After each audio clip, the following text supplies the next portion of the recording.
Hello, lovely people and lovely rider who follow me as well. Thank you for that. Today, I want to talk a little bit about the impact that hypnotherapy has on riders in terms of resolving their anxiety, fears, self-doubts, inner critics, lack of focus, after an accident or fall, or in general, if when you have your self-doubts, am I riding good enough? I'm a failure for my horse. Everybody's watching, everybody's laughing, that sort of thinking, as well as getting nervous, getting anxious, having a fear every time you get on your horse or you handle your horse because you had a accident or incident in the past where you got injured or almost injured. Obviously, that has a big impact on how you engage with your horse after that, if you haven't resolved it. And I'm working a lot with riders, and there's a certain pattern visible. A lot of riders, obviously, after they had that incident or accident or whatever, they try to resolve that in a conscious way. That means they try to just relax. They try to just practice a little bit more. They try to ride with other people to get over their fear. They try to ride other horses to get over their fear. They're just getting on with it.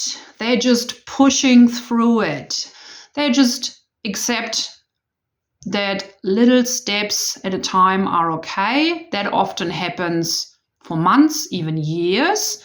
But still, as soon as the horse raises the head, turns an ear, tenses up because it has seen something, the trigger occurs, the anxiety kicks in, the fear kicks in, or in terms of self-doubt and criticism, as soon as there's other people watching, can be just people walking past, or can be at a competition or at a lesson or a clinic or whatever it is, that trigger kicks in again because it is actually stored in the unconscious mind. The unconscious mind stores all your beliefs, all your memories, all your experiences, all your traumas, your values as well, just anything that,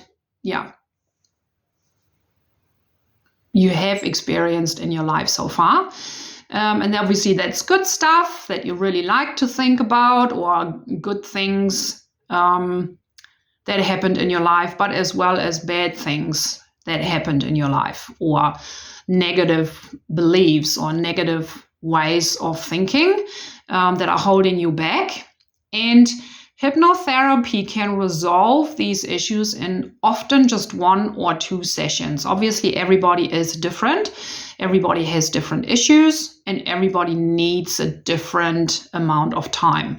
But hypnotherapy can resolve this by basically resolving the root cause of that incident. It's a bit like gardening. If you just cut the weeds above the soil, the roots are still in there. They will keep growing and taking up space where you could normally plant flowers, veggies, or anything else.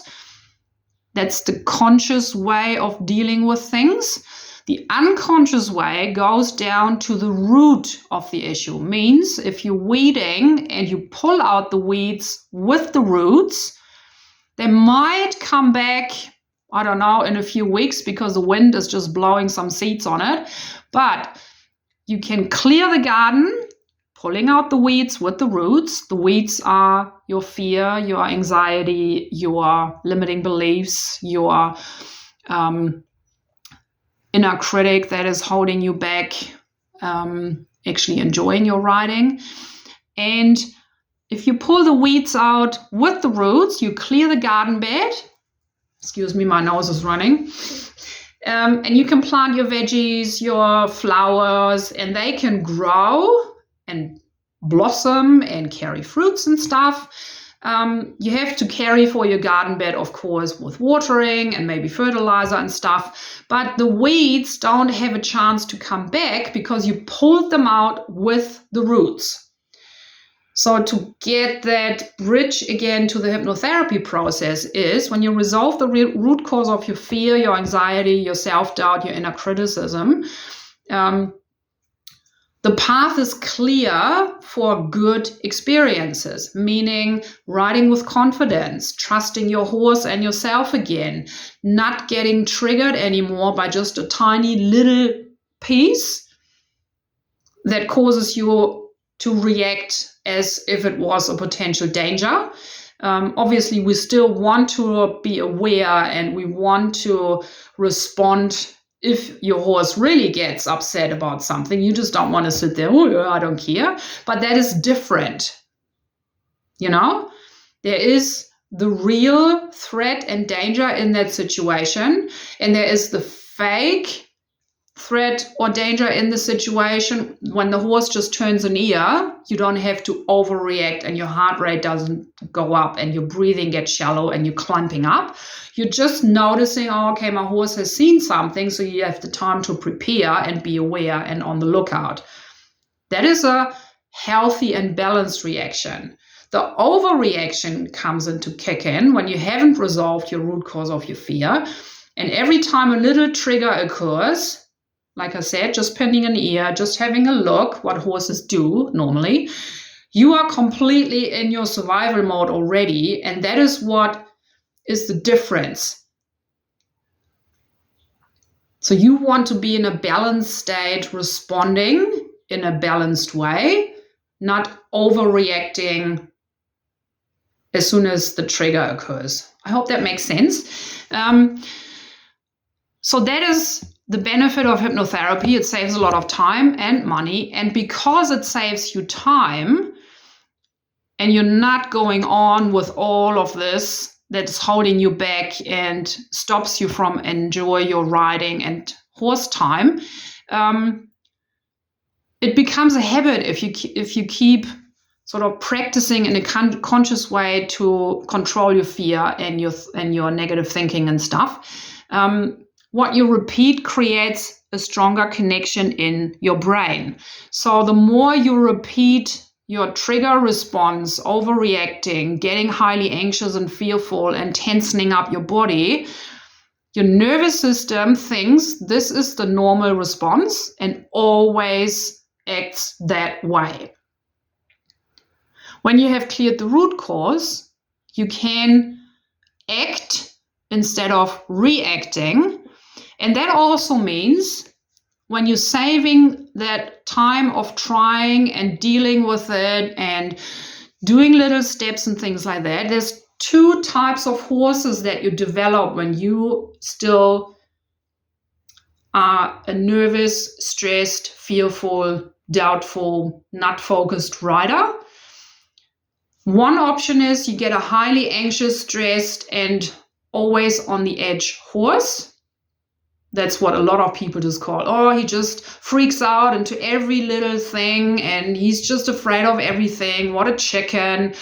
That's one thing. The other thing is you can get a shutdown horse that completely shuts down, gets dull, but boiling under the surface. So again, both horse types will get triggered easy by just a boo or like a plastic bag just popping up in front of them, or the rabbit jumping out of the bush. And they completely freak out because they are already on such a high stress level. One type of horse expresses that with pinning his ears, stomping a foot, being always just a bit fidgety and stuff. The other type of horse doesn't express it. It's just completely dull and shut down. But both are boiling. And they just need a tiny little bit to overcook. It's a bit like having the cup with the coffee already filled up to the top, and you spill another thing on top of it, it overflows. That's the same sort of how the nervous system responds from your horse. And of course, horses are herd animals. They rely on the safety and awareness of the herd. That's what made them survive for the last million years. Herdmate in this time, or in this case, is you as the human being. So if you are stressed, have a high heart rate every time you approach your horse because of your fear and that movie that pops in as soon as you look at your horse from your past incident, or that sort of lack of focus because you're always thinking, oh, am I good enough? Am I doing this right? Oh, everybody's judging me. Everybody's looking at me. And horses are animals that are present. And because they are present all the time, they notice any type of movement, any type of change of smell, any type of sound that pops up. If you look at their senses, they have big eyes, they have big ears, they have almost 180 degrees vision, and they have to respond to every movement in the distance, every sound, every change of smell, every sound that pops up all of a sudden, because it can all be a potential threat. And if your horse can't rely on you because you are already totally stressed or fearful or not really present, then of course your horse gets even more alerted because it can't rely on you. It has to rely on itself and sort of protect him and you from the potential threat. And of course, a horse that is on high alert all the time, because a human being is on high alert all the time, even though you talk yourself out into it and say, relax and breathe, your body is still tensing up because of your fear. And your horse senses that. That's what they're made of. They sense every little energy shift in their herd mates. They sense every tension in the body. They notice a fly on their fur. So of course they notice when you're rising up your shoulders, even though you're saying, I'm calm, I'm relaxed, I'm good. You're not. You're talking yourself into it, but your body response is completely different. And that is what your horse is noticing. So the longer you wait to resolve your fear, to get on top of it, to get your life, your control, your enjoyment in riding back, your confidence back, your focus back, the more you lose the trust and connection with your horse. I hope that makes sense. If your horse is with you and you are already in alert state, then of course your horse can't calm down because obviously there is a potential threat because the herd mate is upset. So that makes them rising up and being more alert as well. And of course, that's a vicious cycle because as soon as your horse tenses up, that triggers your anxiety and fear response again, and you tense up even more. So, and the end of the game is that you are having a more stressed, fidgety, reactive horse, or like a shutdown horse, but that sort of explodes out of nowhere. Both is not really enjoyable to ride. And the next very important thing is it's not your fault. You are not a failure. You are not a sook, and you are not a hopeless case. That is very important to understand. What is happening with you is a natural response of your nervous system and your unconscious mind to protect you from more danger.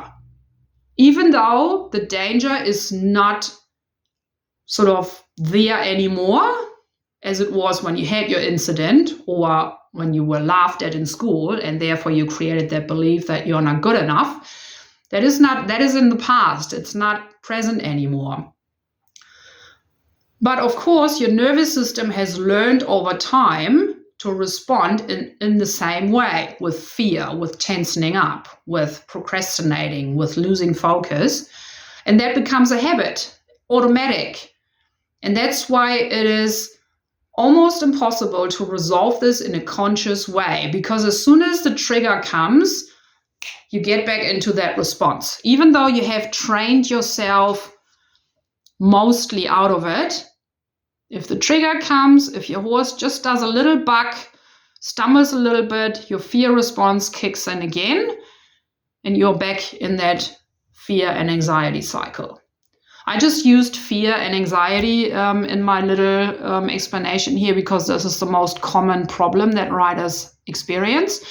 And you don't have to just get on with it as well. It's not part of who you are. It is just an experience that you had, but you can overcome that. And I've overcome my own fear in cantering with hypnotherapy, and I've done Started yoga after that to keep my body balanced, mobile, flexible, and subtle.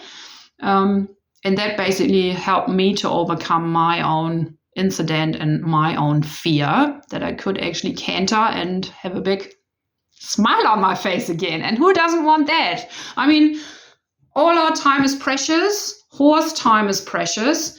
And you want to have a partnership with your horse that is built on trust, connection, and joy, not on fear, mistrust, and even anger or frustration, right? That doesn't lead to anything.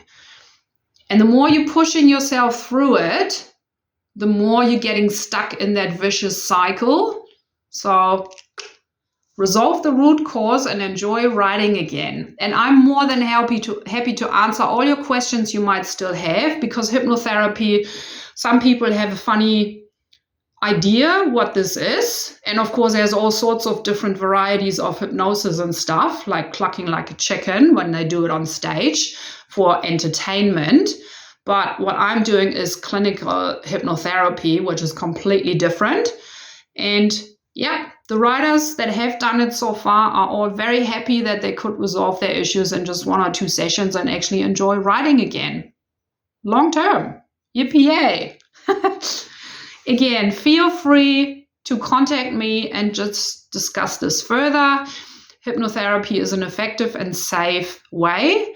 And if you're afraid that you are talking about stuff under hypnosis that you don't want to talk about, I can assure you, you won't, because your unconscious mind always wants to keep you safe. So you're just talking about or saying things that you are happy to say.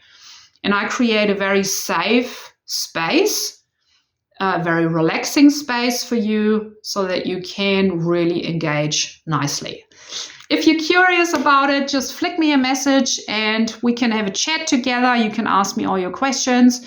And my goal is to help riders enjoy riding again in a faster way than just practicing and trying and accepting and giving up.